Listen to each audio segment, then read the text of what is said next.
Malam mulai merayap di kaki gunung Tangkuban Perahu. Angin dingin berembus membawa aroma hutan yang basah. Seorang pemuda gagah berjalan menyusuri jalur setapak. Matanya tajam mengamati sekitar. Dia adalah Sangkuriang, seorang pengembara yang telah lama meninggalkan kampung halamannya. Di kejauhan, samar-samar terlihat cahaya api unggun di tengah hutan. Dengan langkah hati-hati, Sangkuriang mendekat. Di sana, seorang wanita anggun duduk sendirian. Kulitnya sehalus pualam. Matanya teduh bagaikan telaga di musim semi. "Selamat malam, anak muda," sapa wanita itu lembut. Sangkuriang terpaku. Ada sesuatu yang aneh dalam dirinya. Wanita ini terlihat begitu akrab. Seolah-olah dia sudah mengenalnya sejak lama. "Siapa namamu?" tanya Sangkuriang. Wanita itu tersenyum. "Dayang Sumbi." Dada Sangkuriang bergetar. Nama itu, mengapa terasa begitu dekat di hatinya? Namun, ingatannya buram. Seperti ada sesuatu yang menghalangi pikirannya untuk mengingat masa lalu. "Kenapa kau sendirian di hutan?" Sangkuriang mencoba mengalihkan pikirannya. Dayang Sumbi menatap langit yang bertabur bintang. "Aku sudah lama menunggu seseorang." Angin berembus lebih kencang. Api unggun berkedip-kedip. Seakan ada rahasia besar yang tersembunyi di balik pertemuan mereka. Malam semakin larut, tetapi Sangkuriang enggan beranjak. Tatapan Dayang Sumbi begitu menenangkan. Suaranya lembut seperti angin yang membelai dedaunan. Ada sesuatu dalam dirinya yang membuat Sangkuriang tidak bisa berpaling. "Kau bilang kau menunggu seseorang, siapa?" tanya Sangkuriang sambil menatap wajahnya lekat-lekat. Dayang Sumbi tersenyum samar. "Seseorang yang pergi bertahun-tahun lalu, meninggalkan rumah, dan belum pernah kembali." Sangkuriang merasakan getaran aneh di dadanya. Kata-kata wanita ini seperti menggali kenangan yang terkubur. Namun, ia tak bisa mengingat apapun selain perjalanannya yang panjang sebagai pengembara. "Aku pun telah lama mengembara," ujar Sangkuriang. "Mungkin saja akulah orang yang kau tunggu." Dayang Sumbi tertawa kecil, tetapi matanya berbinar. "Mungkin." Angin dingin semakin kencang. Daun-daun kering beterbangan, seolah menari mengikuti bisikan takdir. Dalam keheningan itu, Sangkuriang semakin yakin. Dia jatuh hati pada wanita di hadapannya. "Maukah kau menemaniku?" tanya Sangkuriang. Suaranya mantap. Dayang Sumbi tidak langsung menjawab. Ia hanya tersenyum, seolah menyimpan rahasia yang belum waktunya diungkapkan. Namun, tatapan matanya sudah cukup memberi jawaban. Di kejauhan, suara burung hantu terdengar bersahutan. Seakan menjadi pertanda bahwa malam ini adalah awal dari sesuatu yang besar. Pagi menyelinap di antara celah pepohonan. Embun masih menggantung di ujung dedaunan saat Sangkuriang terbangun dari tidurnya. Ia menoleh ke samping, melihat Dayang Sumbi yang sedang duduk di atas batu. Rambutnya tergerai tertiup angin. "Kau tidak tidur?" tanya Sangkuriang sambil mengusap matanya. Dayang Sumbi menggeleng pelan. "Aku terlalu banyak berpikir." Sangkuriang mendekat. "Tentang apa?" Dayang Sumbi menatapnya dalam-dalam. "Tentang kita." Hati Sangkuriang berdebar. Ia merasa semakin dekat dengan wanita ini. Ada kehangatan yang tumbuh, sesuatu yang lebih dari sekadar pertemuan kebetulan. "Aku ingin tahu lebih banyak tentangmu," ujar Sangkuriang. Dayang Sumbi menghela napas panjang, lalu mengambil sehelai kain sutra yang ia simpan di pangkuannya. Kain itu sudah tua, tapi masih terlihat indah. "Kain ini adalah milik seseorang yang sangat kucintai," katanya. "Aku menenunnya dengan penuh harapan, namun orang itu pergi dan tak pernah kembali." Sangkuriang menatap kain itu dengan perasaan aneh. Ada sesuatu yang berputar di dalam kepalanya. Bayangan-bayangan samar tentang masa kecilnya mulai muncul, tetapi masih terlalu kabur untuk dipahami. "Apa kau masih menunggunya?" tanya Sangkuriang. Suaranya lebih pelan. Dayang Sumbi tidak menjawab. Namun, air matanya menggenang, berkilau di bawah cahaya matahari pagi. Sangkuriang ingin mengatakan sesuatu, tetapi tenggorokannya terasa tercekat. Ia tidak tahu mengapa dadanya terasa sesak. Seolah-olah ada sesuatu yang begitu besar tengah menyelinap ke dalam pikirannya. Angin berembus lebih dingin. Hari yang cerah mendadak terasa kelam. Sang Kuryang memejamkan mata. Kepalanya berdenyut. Seolah ada sesuatu yang hendak menerobos keluar dari balik tirai ingatannya. Kain sutra di tangan Dayang Sumbi terasa begitu akrab. Seolah ia pernah melihatnya atau memilikinya. "Apa aku bisa melihatnya?" tanyanya pelan. Dayang Sumbi menyerahkan kain itu. Saat jari-jarinya menyentuh permukaan sutra, sesuatu menghantam kesadarannya. Bayangan seorang wanita muda yang duduk di tepi danau, menyulam kain dengan penuh cinta. Seorang anak laki-laki kecil berlarian di dekatnya, tertawa riang. Tiba-tiba, ingatan itu berubah.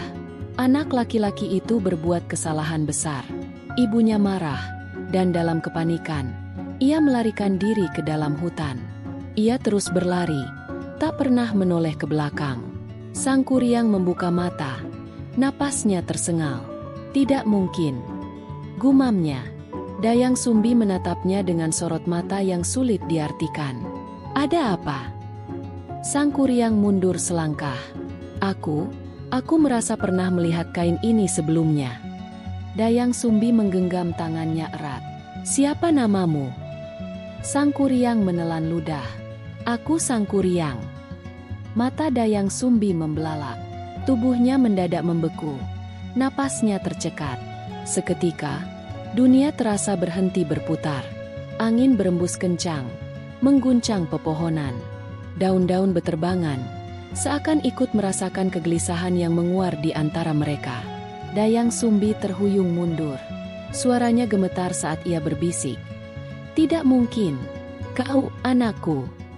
Sang Kuryang merasa dadanya mencelos.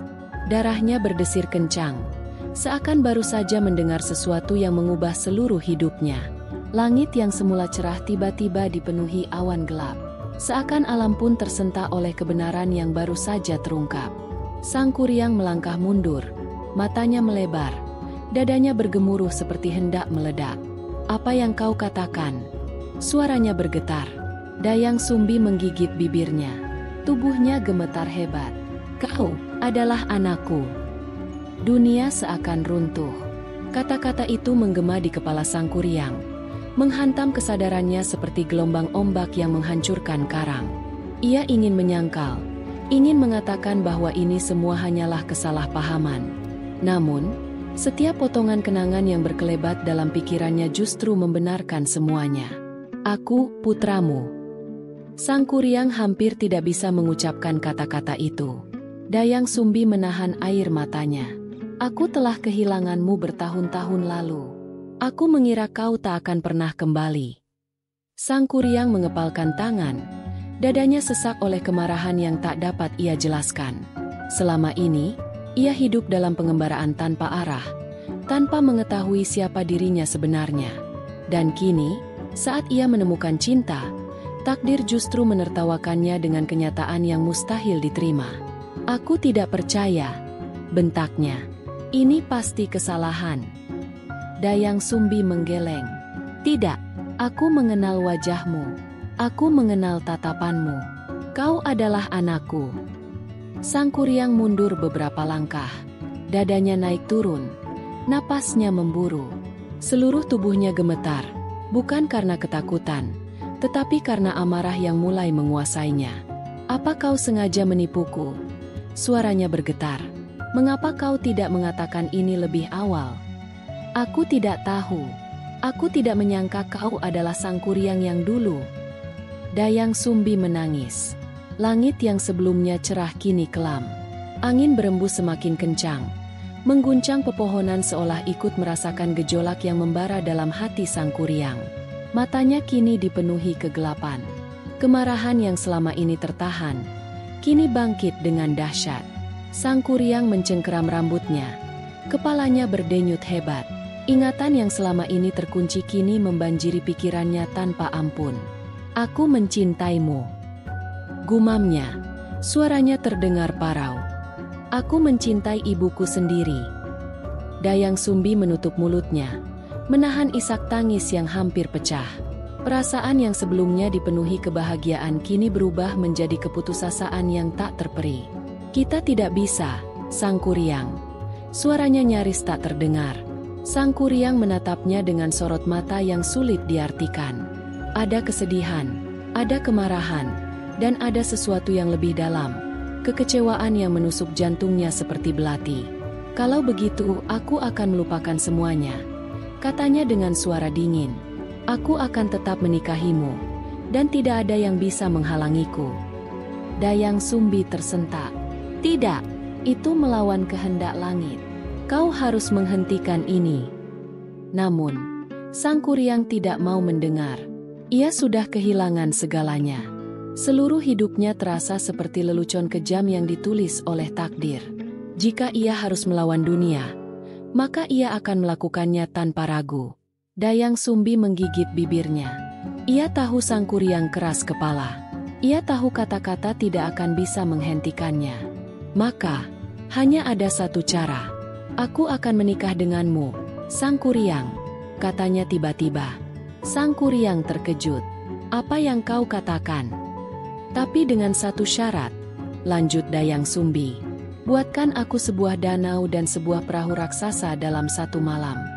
Jika kau bisa melakukannya sebelum fajar, aku akan menjadi milikmu. Sang Kuryang menatapnya dengan curiga. Dan jika aku gagal? Dayang Sumbi mengalihkan pandangannya. Maka kau harus melupakan segalanya. Sang Kuryang menyeringai. Itu mudah. Aku akan menyelesaikan semuanya sebelum matahari terbit. Dayang Sumbi menggenggam tangannya erat di balik punggungnya. Ia tahu ini bukan sekadar syarat biasa. Ini adalah taruhan hidup dan mati. Jika Sang Kuryang berhasil, maka segalanya akan berakhir dalam tragedi yang lebih besar. Langit semakin gelap. Angin bertiup lebih kencang. Malam ini akan menjadi malam yang menentukan segalanya.